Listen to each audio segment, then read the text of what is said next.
시청자 마음 같아서는요. 오늘 포함해서 수요일, 목요일, 금요일까지 국제금융시장이 어떻게 돌아가고 또 미국의 연준 인사들이 또 무슨 얘기를 했는지 우리 장은 스톱돼 있지만 방송에 나와서 그 말씀을 계속 드려보고 싶지만 증권사 애널리스트 또 이코노미스트 이분들도 집에 가셔야 되지 않겠습니까? 그래서 증시라인 10일이 추석 이후에 이 장세에 대해서 최근 들어 집중적으로 분석을 해드리고 있는데요. 추석 전으로는 아마 이 시간이 마지막이 될 것 같습니다. 하나금융투자의 이경수 연구위원 모시겠습니다. 어서 오십시오. 네, 안녕하세요. 같은 얘기를 반복하게 되는 게요. 보기에 따라서 해석이 다를 수 있는 여지가 있고 또 우리 투자자 여러분들에게 다양한 시각을 좀 전달해 줄 필요성이 있어 보이는데 어제 우리 시장이 굉장히 좀 충격이었습니다. 이 뭐라고 할까요? 삼각 파도라고 할까요?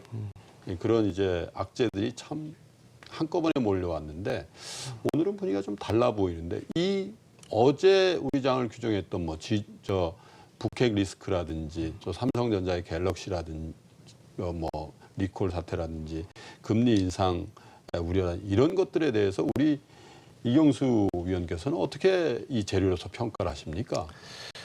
일단은 사실 고민되는 부분이기는 맞는 것 같습니다. 예. 기본적으로 주식 투자를 하는 데 있어서 이런 악재들은 사실적으로 어떻게 심리적인 큰 압박을 좀 받긴 합니다. 그렇지만 지금 말씀하셨던 그 세 가지 중에서는 한 가지는 중요하고 두 가지는 사실상 이렇게 커버가 될 수 있는 그런 이슈가 아닌가 생각이 들고 일단 커버가 될 수 있는 부분은 이제 북핵 리스크 같은 경우에는 북핵 리스크 같은 지정 확정 리스크 같은 경우는 항상 바닥을 항상 이제 이용해서 투자하려는 그런 심리가 외국인들뿐만 아니라 국내 증시에서도 그런 국내 투자자들이 이렇게 좀 계속 활용했다라는 측면에서 봤을 때는 그렇게 큰 이슈는 아닌 것 같고요.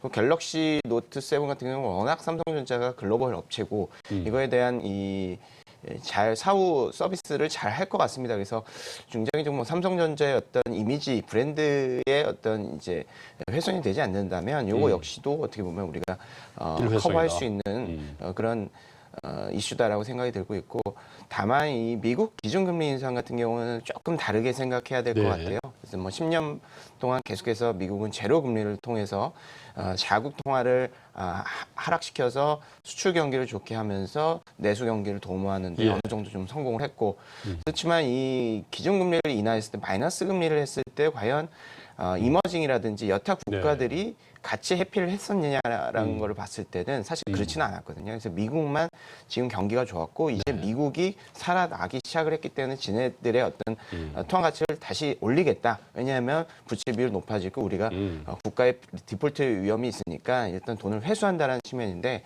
그 미국 기준금리 인하에 도움이 되지 않았던 이 한국을 포함한 이제 이머징이라든지 여타 선진국 같은 경우는 유동성 효과만 기존에 누렸던 것을 훼손시키는 다시 효과를 없애시키는 그런 악재라고 볼 수가 있기 때문에 펀더멘탈 측면에서 개선이 되지 않은 미국 이외의 국가들 측면에서는 사실 조금 유동성 장세에 반대되는 반작용이 될 수 있는 브레이크가 걸릴 수 있어서 예 그렇습니다. 그래서 그게 조금 저는 좀 걸립니다. 예.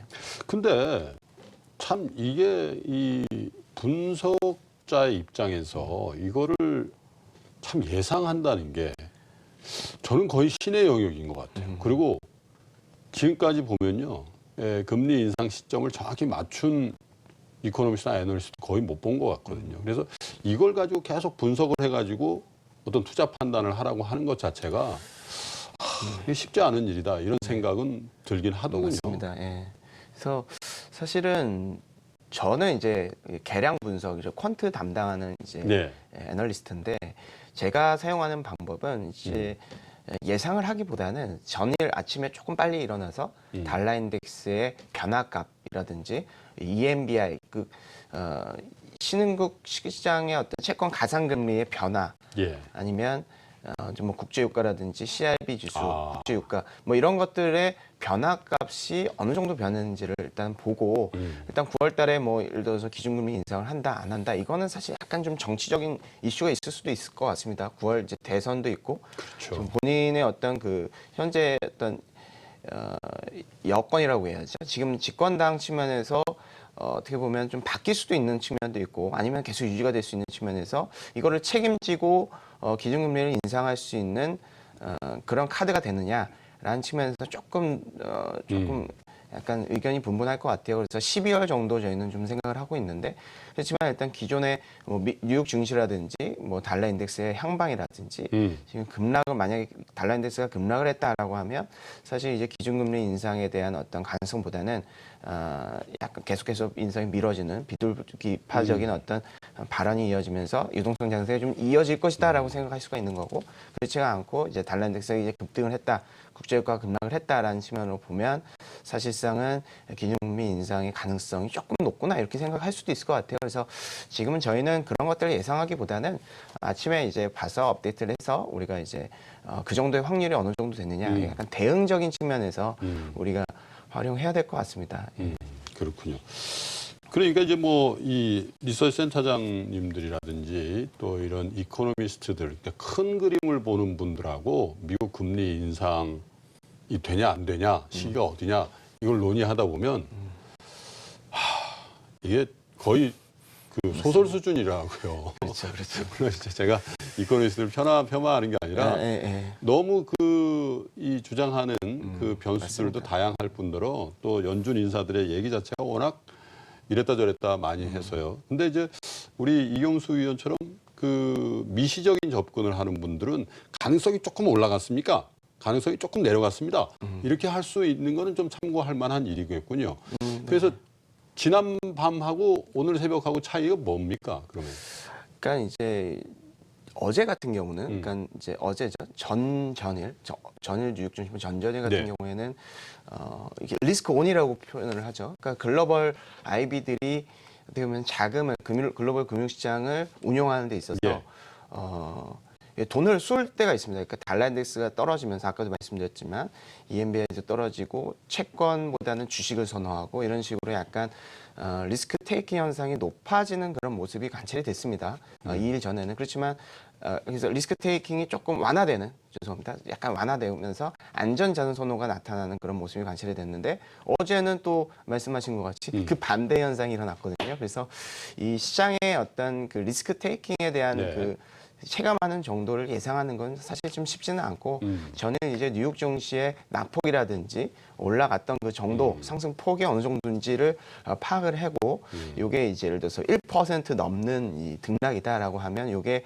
어느 정도 임팩트가 있는 리스크 온이었다, 오프였다라고 좀 생각을 하시면서 대응을 하는 게 현재로서는 좀 맞아 보이지 않나 이렇게 지금 생각이 뭐 듭니다. 다우존스의 일간 차트를 보고 계십니다만 하루짜리 차트를 보고 계십니다만은 그 오픈 개장해가지고 크로스, 그러니까 저 장 마감할 때까지 지속적으로 올랐더군요. 양대 지수 전부 다요. 그래서 이런 건 비교적 강한 어떤 에너지를 느낄 수 있는 대목이었던 것 같습니다. 기존의 그 기준금리 인상에 대해서 우려를 하는 그 베팅 정도가 심해졌다라고 하면 그거를 다시 되돌리려는 그런 장이 어제 강하게 나타났다라는 것은 보면 제 생각에는 9월보다는 12월 달 혹은 내년에 기준금리 인상을 베팅하는 글로벌 IB 이 플레이어들의 어떤 리스크를 반영하는 정도가 아니었나 이렇게 생각을 하고 있습니다. 자, 그 다음에 이제 하나 어제 우리 증시를 그나마 이제 이경수 의원께서는 그래도 삼성이 리커버리 할 수 있을 것이다. 다시 회복시킬 수 있을 것이다. 이렇게 판정을 해주셨지만 어쨌든 어제 장만 놓고 보면 가장 안 좋은 재료가 갤럭시 노트 7 아니었겠어요. 오늘 다행히 반등하고 있습니다만은 이게 또 어떻게 더 확전이 될는지 수습이 될는지에 대해서도 참 논하기 힘든데 이건 어떻게 이 퀀트의 입장에서는 볼 수 있을까요? 일단은 그 글로벌 한국뿐만 아니라 글로벌 소비자들이 이 삼성전자의 어떤 갤럭시 시리즈에 대해서 약간 이제 의심을 갖거나 이 배터리에 대한 어떤 의구심을 갖고 이것이 완제품에 대한 이 부품의 문제가 완제품에 대한 어떤 센티먼트까지 영향을 예. 준다라고 하면 사실 좀 예. 부담이 될 수도 있을 것 같습니다. 그렇지만 기본적으로 워낙 그 어떤 사후 서비스라든지 기본적으로 보유하고 있는 현금이라든지 이 사업 수단 측면에서 워낙 노련한 회사고 한국의 제일 기업이기 때문에 이런 것들은 어느 정도 커버를 할 수 있다라고 생각을 합니다. 그리고 삼성전자의 어떤 큰 이슈는 완제품도 물론 기본적으로 MS 사업부들이 기본적으로 어느 정도 되는 건 맞지만 삼성전자의 핵심 코어의 어떤 컨셉은 이 부품이거든요. 반도체라고 예. 볼 수가 있기 때문에 이 완제품에 대한 어떤 이미지가 약간 최악의 경우라도 약간 훼손이 된다라고 하더라도 아하. 그 이 반도체 컨셉에 있어서는 이미 워낙 그 치킨 게임을 크게 벌려놓고 원가 경쟁력을 강하게 부각시켜서 다른 글로벌 업체들 대만이라든지 일본 업체를 많이 망하게 하고 죽인 그런 승자이기 때문에 서바이벌 이펙트를 반도체 부품 측면에서는 분명히 누릴 수 있다라고 생각을 하고 있습니다. 그리고 지금 애플이라든지 뭐 전기차라든지 인공지능이라든지 이런 것들을 구현하기 위해서는 이 부품이 필요한데 이 부품이 결국 이 삼성전자의 반도체가 될 가능성이 상당히 높거든요. 그래서 요 큰 그림을 그린다라고 봤을 때는 사실 그렇게 크게 부담을 가질 필요는 없다라고 생각이 들고 있고 삼성전자의 어떤 그 핵심 코어의 어떤 역량은 완제품, 그 스마트폰을 팔아가지고 우리 애플이 이기겠다 이런 건 아니고 약간 애플을 견제하면서 완제품에 그리고 저가 이 스마트폰을 이머징에 이제 공급을 하고 점유율을 높여서 브랜드 이미지를 좀 구축을 하고 그 다음에 이제 반도체를 팔겠다라는 그런 핵심 역량이 네. 있고 모두 아까도 말씀드린 신성장 동력에 모두 다 반도체가 들어가는 측면이 있기 때문에 지금 치킨 게임의 승자가 독식하는 그런 구도다라고 저는 개인적으로 생각하고 있습니다. 그래서 삼성전자는 그리고 뭐 현재로서는 자사주 매입도 하고 있고 삼성전자도 이제 뭐 어떻게 보면 홀딩스라든지 본인의 지배구조. 본업의 어떤 지배구조 이슈가 있기 때문에 이 삼성전자가 지금 이런 사태 때문에 과연 무너질까라는 생각을 좀 한번 해보고 있습니다. 우리 그 의원님 이경수 의원님 말씀 들으니까 이런 생각이 드네요. 예를 들면 삼성전자가 이 스마트폰 한 그 제품군만 만드는 애플과 비슷하게 그런 업체였는데 이런 상황이었다면 주가가 얼마나 많이 안 좋아졌을까. 맞습니다. 근데 그 이면에 디스플레이가 있죠. 부품으로서 반도체가 딱 버티고 있으니까 어제같이 7% 폭락하는 거는 사실 굉장히 많이 빠진 거라고 봐야 되는 거죠. 그죠? 그렇죠. 그래서 오늘 또 이렇게 5% 이상 규모 있게 반등이 나온다. 이렇게 보여줄 수도 있는 것 같은데. 자, 분석을 할 수 있는 건지 모르겠습니다만은 북핵 실험 그리고 또 하나는 이제 이것도 물론 재료일 것 같은데 22의 통화 정책이라는 게 언젠가부터 다소 보수적으로 바뀐 것 같아요. 말은 그냥 뭔가 할 것처럼 몇 번 이 공수표를 보였는데 실행을 안 하고 있잖아요, 그죠? 이런 것들도 추석 이후에 어떤 장세에 같이 영향을 좀 줄 것 같은데 어떻게 보세요? 북핵 리스크는 사실 좀 골치 덩어리죠. 그리고 지금 기본적으로 그 한국 증시는 말이죠. 글로벌에 비해서 이 PER이라는 것들이 이제 기본적으로 20%에서 30%를 할인을 받고 있습니다. 이것이 기본적으로 지정학적 리스크 때문에 기본적으로 한국을 담지 않는 글로벌 투자자들이 있다라는 거죠. 네. 한국을 사지 않는 그런 것들이 기본적으로 20% 30%의 할인폭으로 계속해서 고스란히 반영이 되고 있고 추가적으로 뭐 북핵이 나왔다, 뭐 핵실험을 했다, 뭐 예를 들어서 김정일이 사망을 했다 이런 이슈들은 사실상 증시의 어떤 기존의 이 디스카운트가 됐던 할인이 됐던 요인에 포함이 되어 있다라고 외국인들은 좀 생각을 하고 있는 것 같습니다. 그래서 그 큰 이슈는 되지 않는 것 같습니다. 그래서 지정학적 리스크가 떨어질 때마다 사자라는 주의는 과거 시뮬레이션 결과 맞는 얘기였다라고 보시면 될 것 같고 문제는 이제 20인데 20의 완화 정책은 사실 상당히 중요합니다. 한국 증시에. 왜냐하면 한국 증시 외국인들의 어떤 그 투자 주체별의 어떤 그런 것들을 봤을 때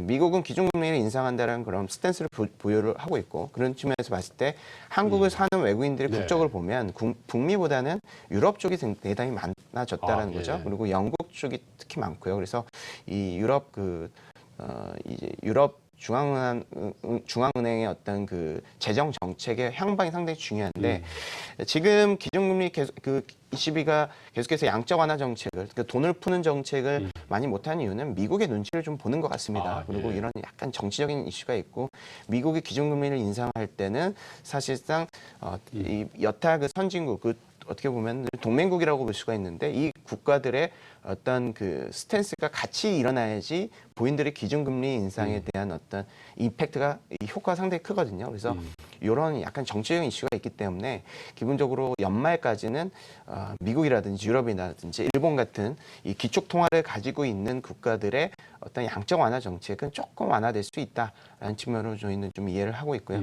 반면에 이제 중국 같은 경우는 그거에 대한 반대, 그러니까 이머징으로는 유일하게 이제 기축 통화를 가지고 있는 국가이기 때문에 이 중국의 어떤 양적 완화 정책을 조금 더 저희는 좀 기대를 하고 있고 이 선진국 같은 경우는 조금 이 정치적인 컨셉으로 봤을 때는 연말까지 재정 정책을 하면 이제 미국한테 이제 욕을 먹을 수 있으니까 이걸 약간 조금 약간 밀어나거나 약간 톤을 좀 다운하는 그런 스탠스가 저희는 좀 전망을 하고 있습니다. 자, 그러면 추석 이후에 하반기에 우리 투자자 여러분들이 더 주목해서 봐야 될 변수는 뭐라고 보세요?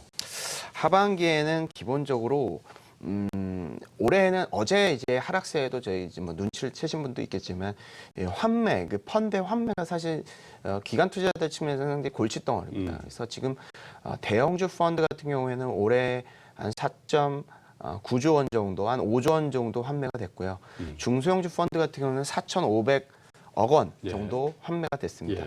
이것은 결국은 코스피를 못 따라가는 펀드의 어떤 그 수익률을 뭐 어떻게 보면 이제 투자자들이 화난 거죠. 그러면서 계속 환매를 하고 있는 모습이고 이게 개인에서 뿐만 아니라 개인들이 환매하는 것뿐만 아니라 기관들도 예를 들어서 국민연금이라든지 보험사 같은 경우도 이 수익률을 계속해서 이슈를 보이는 거죠. 그래서 이 수익률이 안 좋다, 안 좋다라고 해서 그 본인들의 어떤 그 자금도 회수를 하고 있어요. 그러니까 개인들도 환매를 하고 있고 기관들도 기관 투자자들한테 환매를 하고 있는 사이클이 이어지고 있거든요. 그래서 사실 대형주를 가지고 이제 국민연금이라든지 보험사들이 투자한다라는 측면으로 봤을 때는 굳이 한국 주식을 투자하기보다는 글로벌 자산 배분을 하자라는 컨셉으로 조금 변모가 되고 있는 것 같습니다. 그래서 지금 현재로서는 글로벌 자산 배분, ETF 상품이라든지 이런 것들이 조금 좀 주목이 될 것 같고요. 그래서 저는 하반기에는 이 어떻게 개별 종목군도 맞게 뭐 이렇게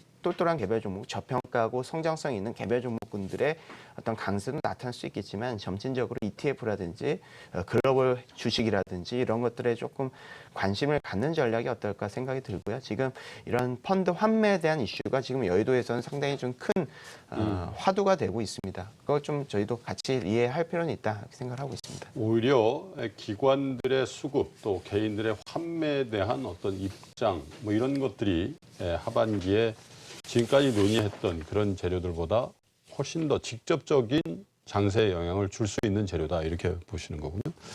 자, 주식창에요. 우리 이경수 위원을 기다리고 있는 여러 투자자 여러분들이 질문을 또 올려주셨을 것 같은데요. 김수학 캐스터가 준비하고 있을 것 같습니다. 김수학 캐스터 나와 계시죠? 네, 오늘은 추석 연휴를 하루 앞두고 추석 이후에 국내외 증시 대응 전략에 대한 질문들을 받아봤습니다. 첫 번째 질문부터 확인해 보겠습니다. 추석 이후에 이제 3분기 어닝 시즌이 시작이 될 텐데 실적이 나오기 전에 관심을 가져봐야 되는 것 아닌가요? 라는 질문이었습니다. 이 3분기 실적 호전 업종이나 기업이 궁금하다라는 질문이었고요. 다음 질문도 확인해 보겠습니다. 금리 인상 우려와 함께하는 하반기장, 최근 코스닥 시장은 계속해서 상대적으로 약한 모습이 연출이 됐는데 신용 물량 부담도 있는 상황에서 하반기 중소형주의 전략이 궁금하다라는 질문이었습니다. 마지막 질문도 확인해 보겠습니다. 금리 인상에 대한 질문이 또 들어왔는데요. 금리 인상에 따른 외국인의 이 수급적인 영향에 대해서 어떻게 대응을 하면 좋을까요? 라는 질문입니다. 이 9월에 금리 인상을 하지 않는다면 다행이겠지만 하반기 우려가 크다라는 의견까지 채팅방에서 확인해 봤습니다. 자, 금리 인상은 이경수 위원 생각과 하나금융투자의 의견은 9월은 일단 안 한다라는 의견이시니까 요거는 조금 제쳐두고요. 3분기의 실적에 대한 얘기를 좀 해보죠. 일단 실적은 사실 국내 코스피 같은 경우는 상당히 견조합니다. 그래서 2분기 같은 경우는 전년 동기 대비해가지고 한 20% 정도 성장을 하는 모습이고 3분기 같은 경우도 예상치 기준으로 봤을 때, 즉 애널리스트 컨센서스 기준으로 봤을 때 25% 정도 성장하는 그런 컨셉으로 좀 국내 기업 이익은 사실 전년의 어떤 기저효과, 메르스 기저효과가 좀 반영이 된다라고 보시면 될 것 같아요. 그 안에서 이제 업종을 살펴보면 이 철강이라든지 화학업종, 그리고 우주항공국방, 우주항공국방이라는 한 것은 뭐 한국항공우주라든지 LIG 넥스원이라든지 뭐 하나테크윈 이런 종목이 되겠죠. 이런 종목군들 그리고 아모레퍼시픽도 사실 실적 상당히 좀 좋고요. 그래서 기본적으로 지금 화장품이라든지 우주항공국방 그리고 포스코와 같은 철강 그리고 롯데케미칼, 대한유화라고 볼 수 있는 이제 화학 업종군들이 최근에 이제 코스피의 어떤 기업이익 증가에 크게 기여를 하고 있다라고 보시면 될 것 같습니다. 예. 예, 비교적 뭐 그 전체적으로 큰 업종들도 그렇게 나쁘지 않다 이런 그 전망을 주신 거예요. 그렇죠? 그렇습니다. 예, 다음 질문이 뭐 중소형주겠지만 지금은 최근에 그 대형주들이 상당히 좋은 모습이 관찰이 되고 있어요. 이제 글로벌도 그렇고 지금 현재로서는 글로벌하게 봤을 때 이 매출액은 계속해서 떨어지고 있습니다.